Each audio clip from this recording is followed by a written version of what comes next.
Bismillahirrahmanirrahim. Ila hadrat Nabi Mustafa Al-Fatihah. Alhamdulillah. Iya kenapa?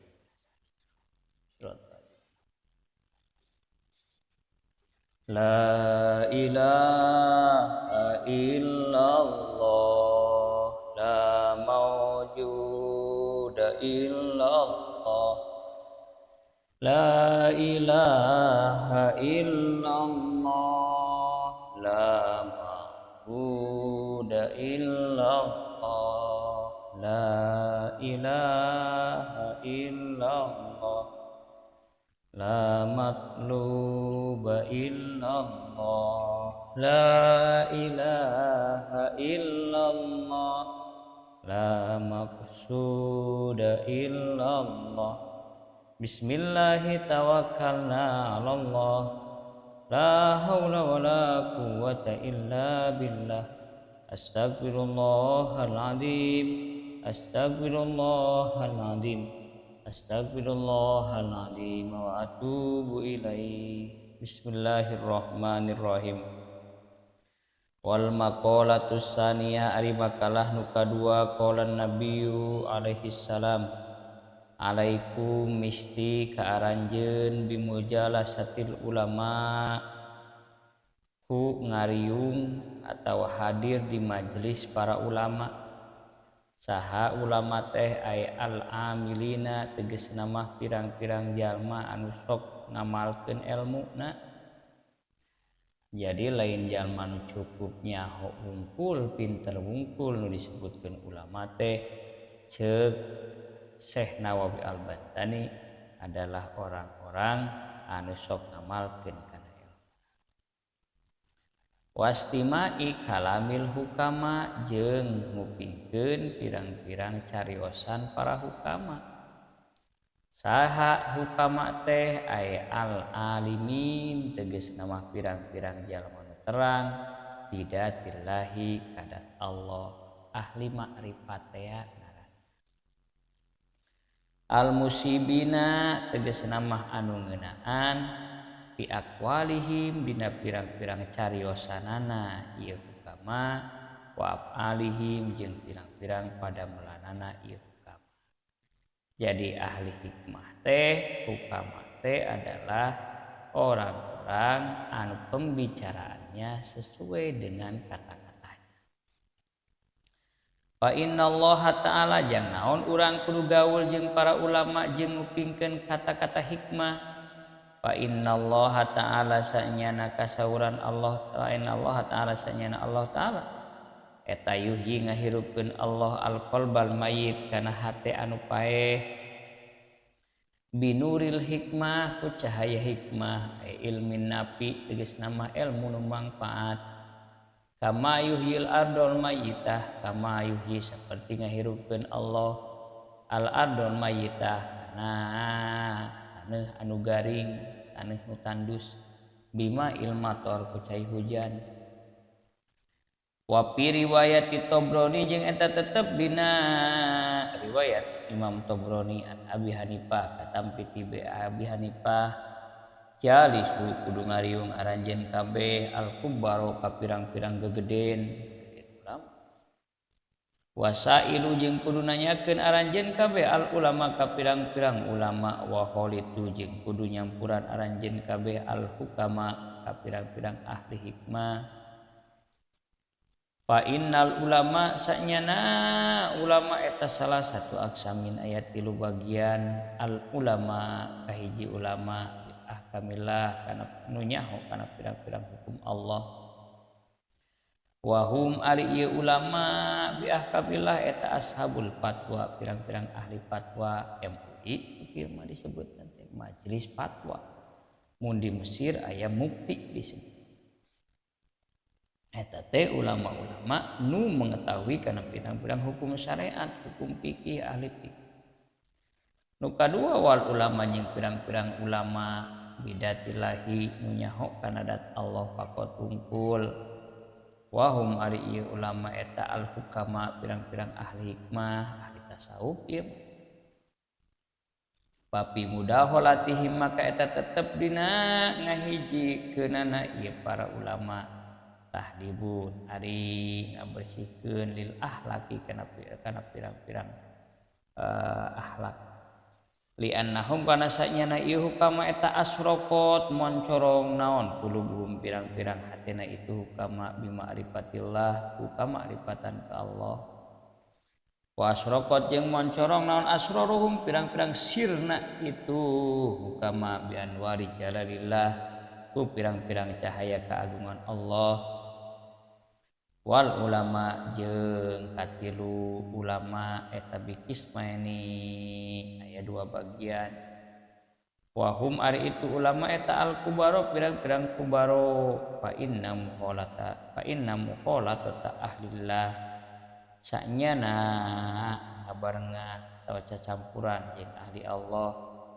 eta taksibu ngasab atawa berdampak itu mukhalatoh cacampuran ahwalan kana pirang-pirang tingkah saniatan nu alus wanab jeung ari kana manfaatan billah di upang lirik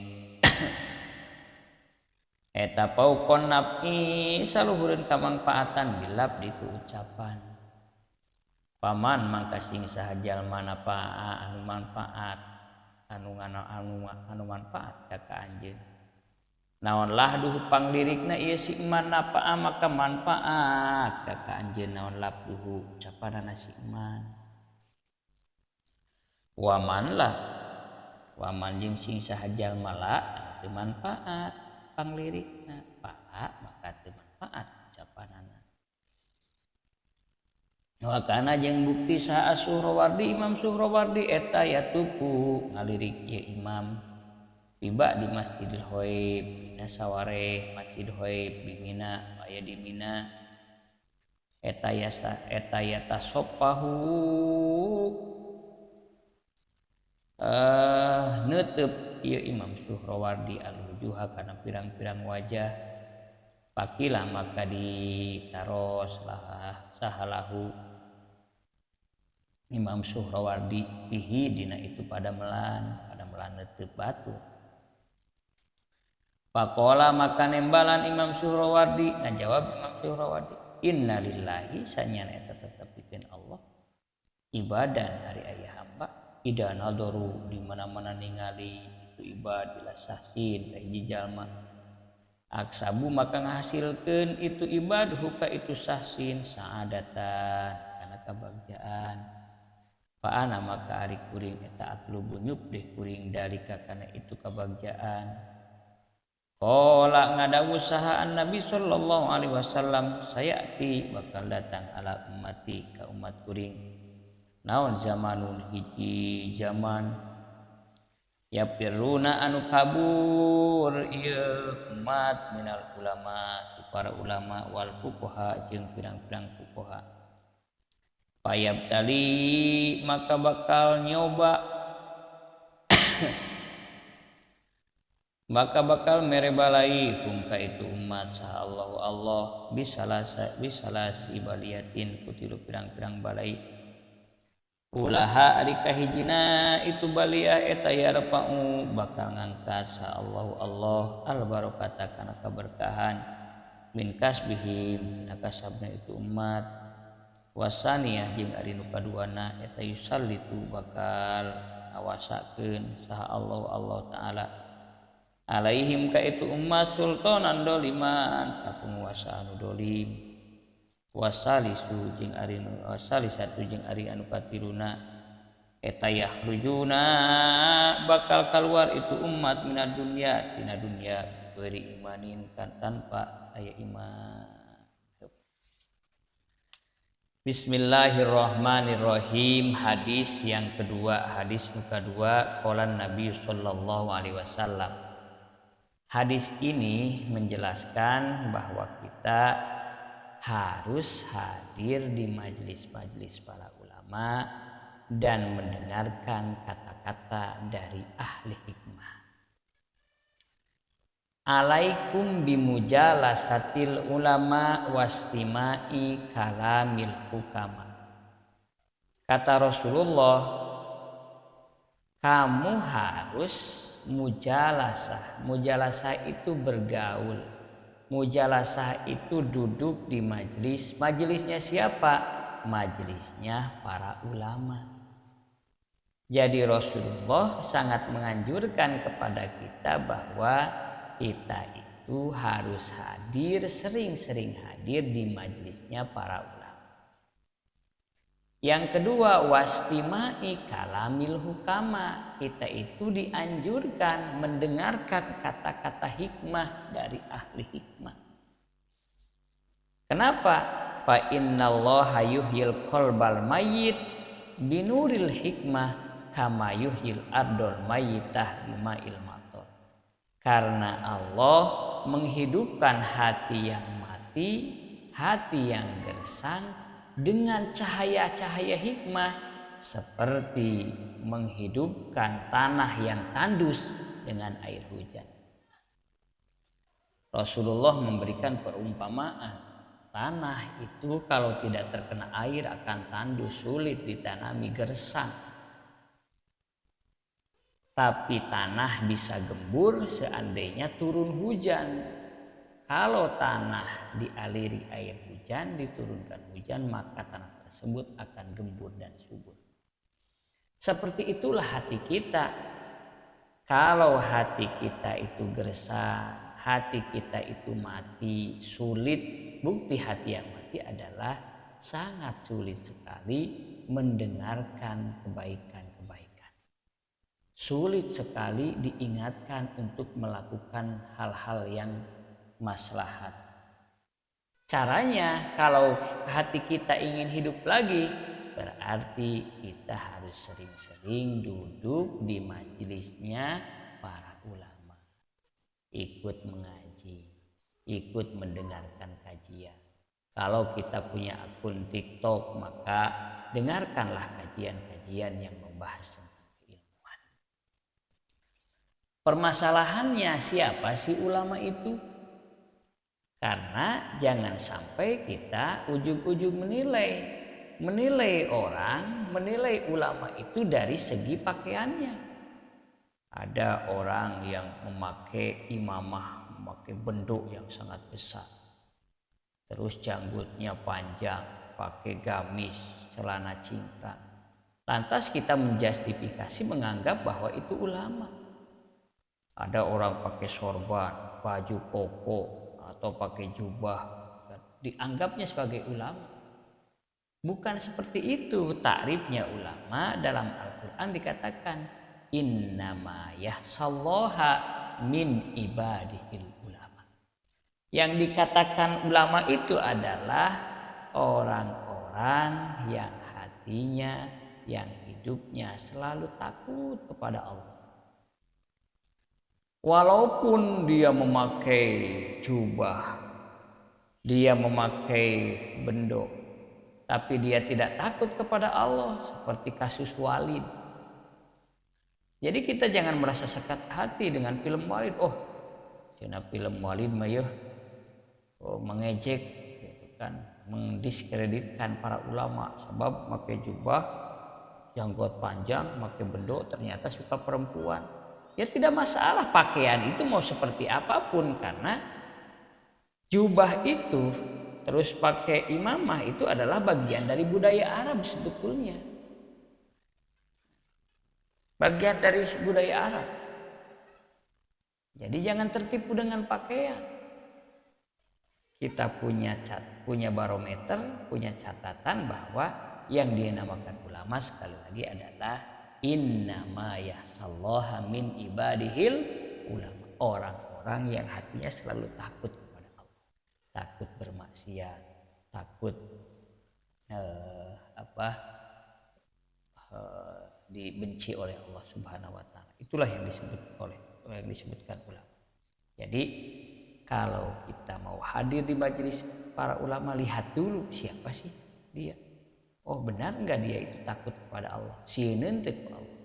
Lamun track recordnya orang itu adalah orang yang khosyah, orang yang selalu takut kepada Allah. Oh, itu adalah ulama. Maka kita pantas hadir di majelis tersebut.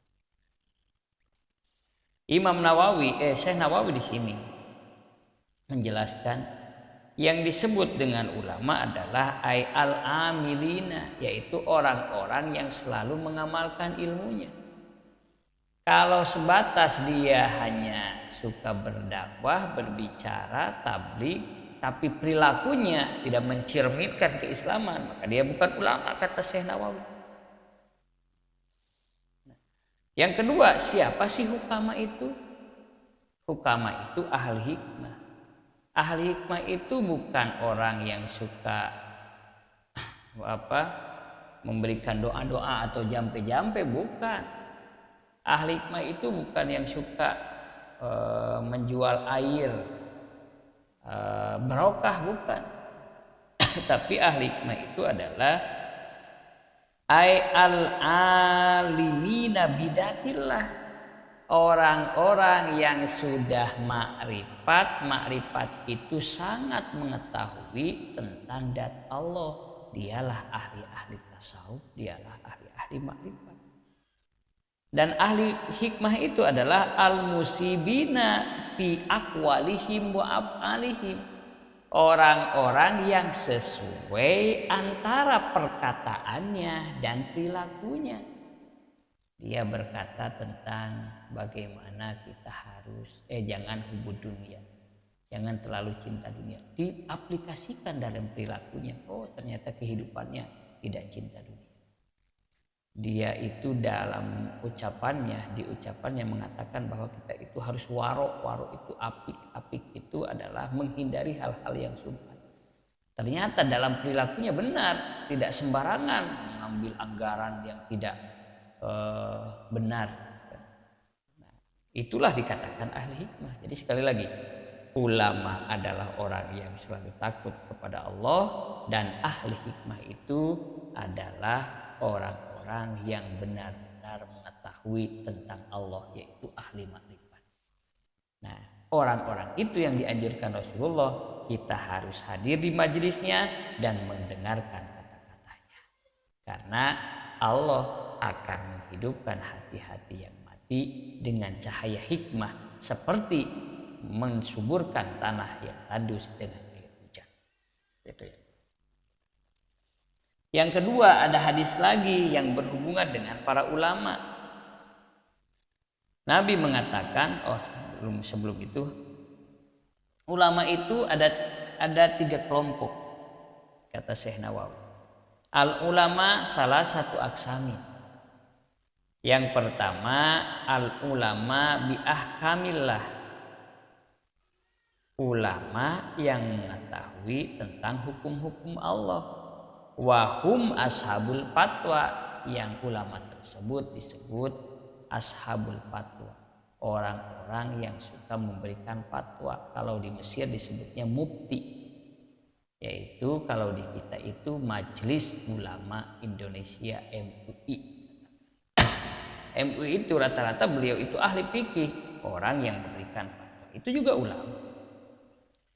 Tapi ada lagi yang kedua, al ulama bidatillah, ulama yang mengetahui tentang zat Allah, disebut ahli-ahli tasawuf, ahli sufi. Yang ketiga ada al kubaro, ulama-ulama yang memang pembesar, itu semacam wali-wali.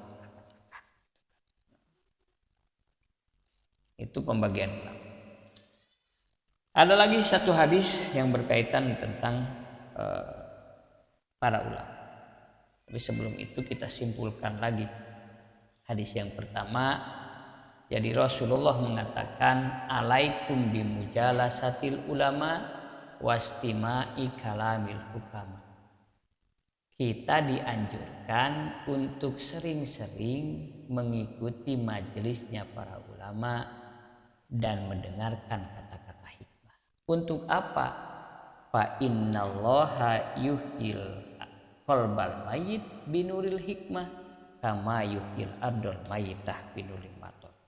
Karena sesungguhnya Allah itu menghidupkan hati-hati yang mati, hati-hati yang keras dengan cahaya-cahaya hikmah, seperti Allah menyuburkan tanah yang tandus, Allah menggemburkan tanah yang gersang dengan Maka jika kita hati ini merasa galau, hati ini merasa risau, maka obatnya adalah sering-sering hadir di majelisnya para ulama.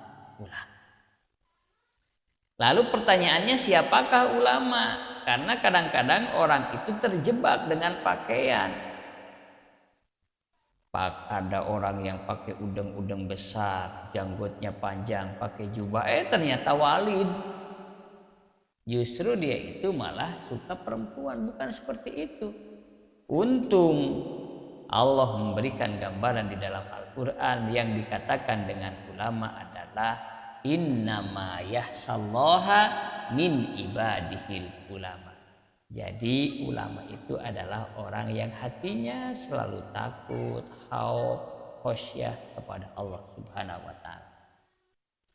Juga jangan terjebak apa sih yang dikatakan dengan ahli hikmah, karena di sini kan wastima'i kalamil hukam. Kalau kita ingin mendengarkan kata-kata, maka dengarkanlah kata-kata hikmah.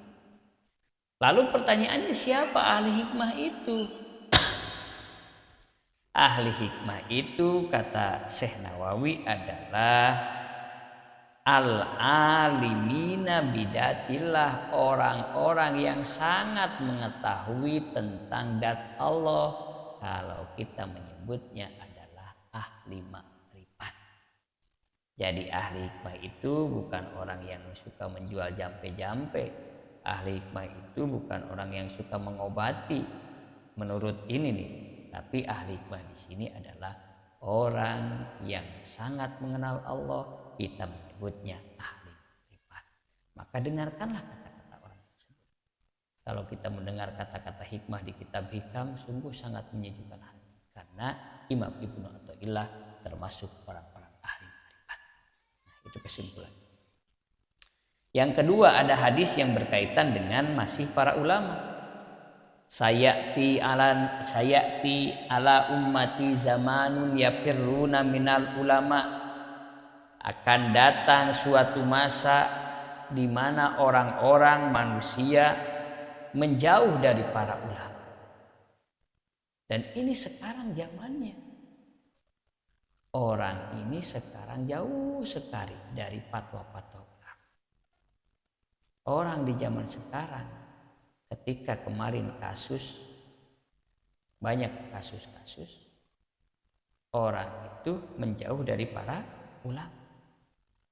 Ulama mengatakan harus memilih pemimpin A, ternyata masyarakat lebih suka memilih pemimpin yang memang ada uangnya, lebih memilih pemimpin yang ngasih bagi-bagi amplop, tidak mendengarkan fatwa ulama.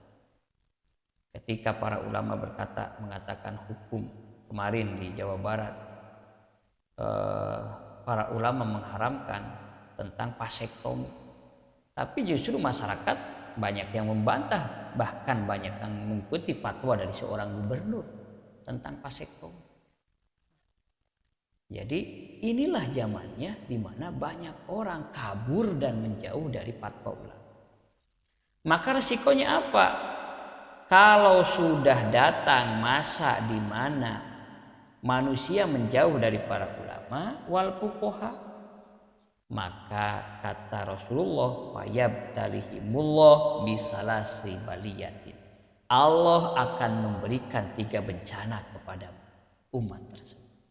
Dan sekarang zaman. Apa sih bencana yang 3 itu? Yang pertama, ulaha yarfa'ullahul barokah min kasbihi. Kalau orang sudah menjauh dari para ulama, maka resiko yang pertama adalah dicabutnya keberkahan dalam kasabnya. Bukan tidak berbisnis, tapi bisnisnya tidak berkah. Lain teu usaha ngan usaha tinggal hutang, dagang tinggal hutang, tani tinggal daki.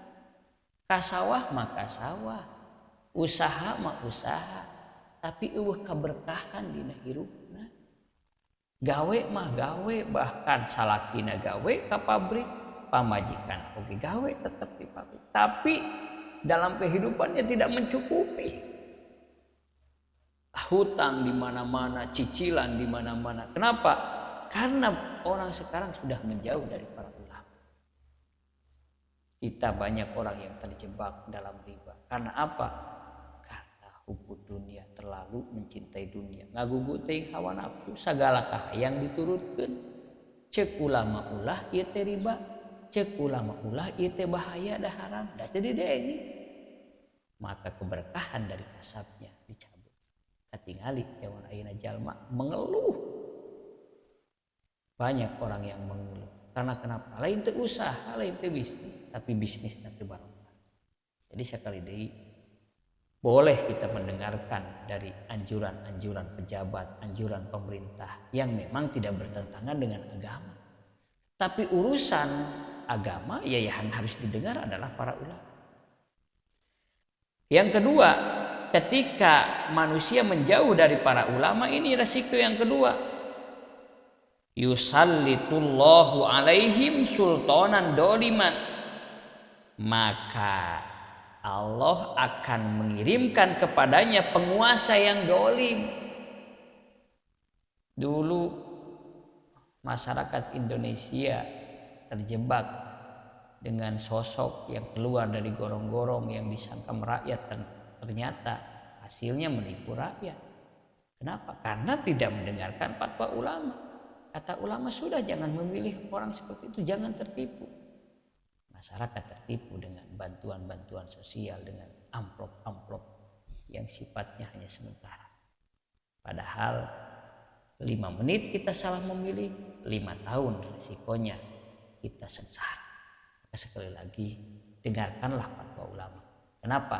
Karena al ulama warasatul anbiya wa umana. Ulama itu adalah pewaris para nabi dan juga amanah dari para rasul.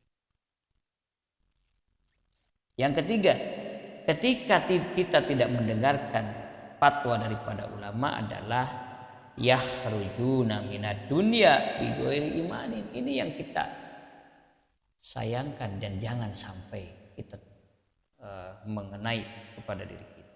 Apa? Keluar dari dunia ini tanpa membawa iman. Jangan sampai kita seperti itu. Jadi sekali lagi, ini hadis itu dari Rasulullah. Rasulullah itu setiap mengatakan ucapan wa ma yantiqu anil hawa in huwa illa wahyu. Apa yang dikatakan Rasul itu semuanya wahyu dari Allah. Kata Rasul, jangan pernah menjauh dari para ulama, karena resiko menjauh dari para ulama adalah yang pertama dicabut keberkahan kasabnya, yang kedua kita akan diberikan penguasa yang dolim. Jadi jangan salahkan pemerintah kalau pemerintah dolim kepada kita, karena pemerintah yang kita pilih adalah pemerintah yang memang tidak dipatwakan oleh ulama. Yang ketiga, kalau orang tidak menjauh dari para ulama adalah yakhrujuna minad dunya bighairi. Ini naudzubillah. Naudzubillah, jangan sampai kita mati dalam keadaan tidak membawa iman. Jadi dekatilah para ulama. Sekian, wassalamualaikum warahmatullahi wabarakatuh.